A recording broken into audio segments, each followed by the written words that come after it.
Good morning mga karanjo. So, nagbabalik po ang ating vlog for the 50th day. Yeah. So, 50 days na po yung ano natin, yung talong. And then ito, minus 7 days na lang.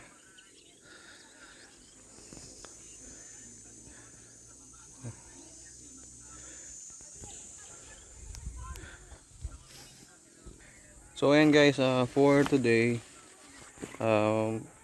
mag-harvest po tayo ng ano, ng talong.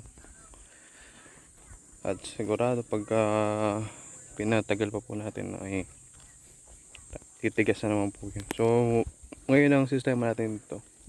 Ano tayo, 51, 55. 4 days po yung ano natin, yung interval.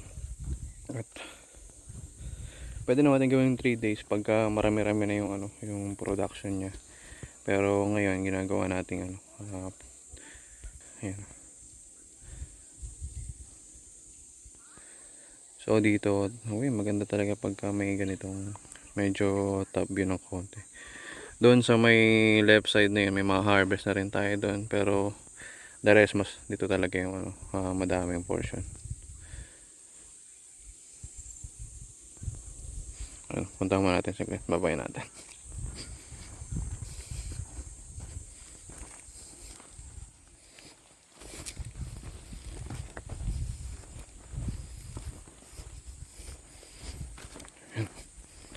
So maganda ngayon kasi yung iba nagsisimula na silang ano, ayan katulad nito.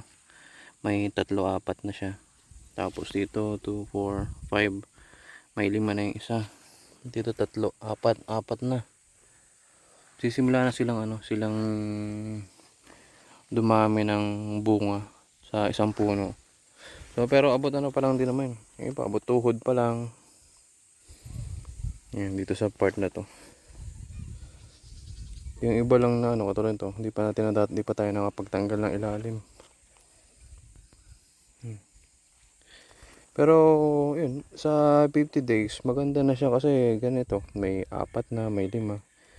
So malamang yan mga 60 days pataas, mas ano na yun, mas madami na po yung ano yan kasi baka mas mataas na ng konti. Tsaka ngayon pansin nyo kanina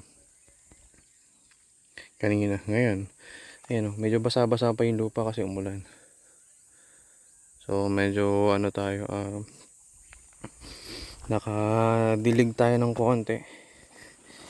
Ito, ayan, meron na siya 3, 4, ayan, 4, 5, may 5 na. What happened to this? Nataga siguro ito nung nakaraan. Sigurado ko kutsilyo yung ginamit. Ayan. So yun lang, gamit pa rin natin ngayong araw is gunting pa rin. Kasi yan, ano pa yung ano, yung sanga niya. Ayun guys, start tayo ng harvest for the day. Tapos yan, update ko kayo mamaya kung makakailang kilo kami ngayong 50 days harvest.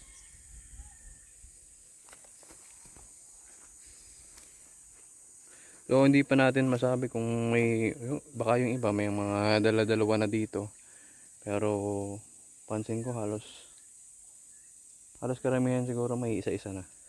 Unlike nung nakaraan, every other every 4 or every 5 na puno nagkaka-harvest. Pero ngayon parang halos lahat na ng puno sunod-sunod na.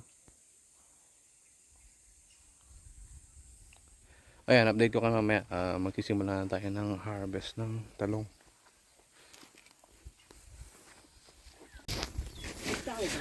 Hello guys, good afternoon. So ito na po yung ating harvest for today, pangatlong harvest. Yeah.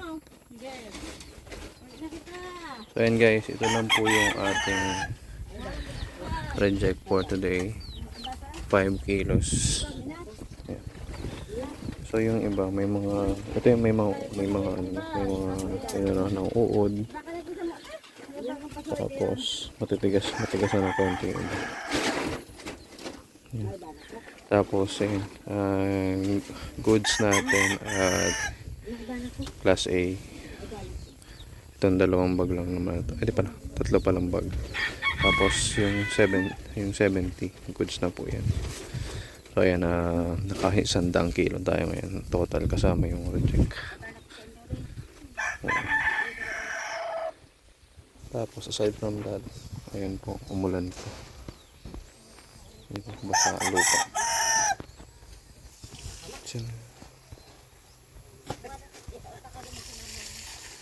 So thank you Lord sa ulan at sa harvest.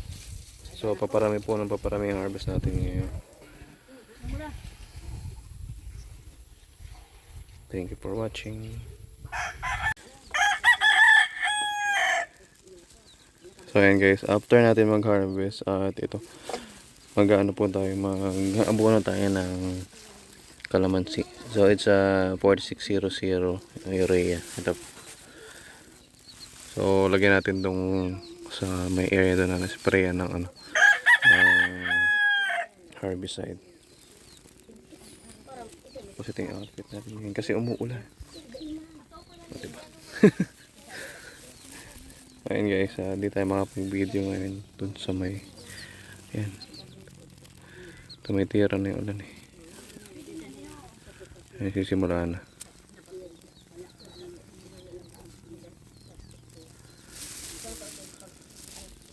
So ayun, stress naman po yung ating kalamansi, kaya try natin ang bulungan doon sa may part doon sa may baba lang kasi doon yung na herbicide. Tapos dito na tanggalan naman ng damo. So try din natin to mamaya.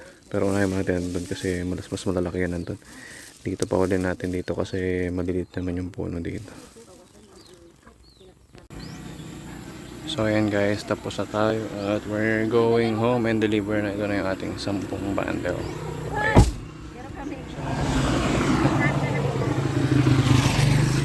So farm to market na po ito ngayon.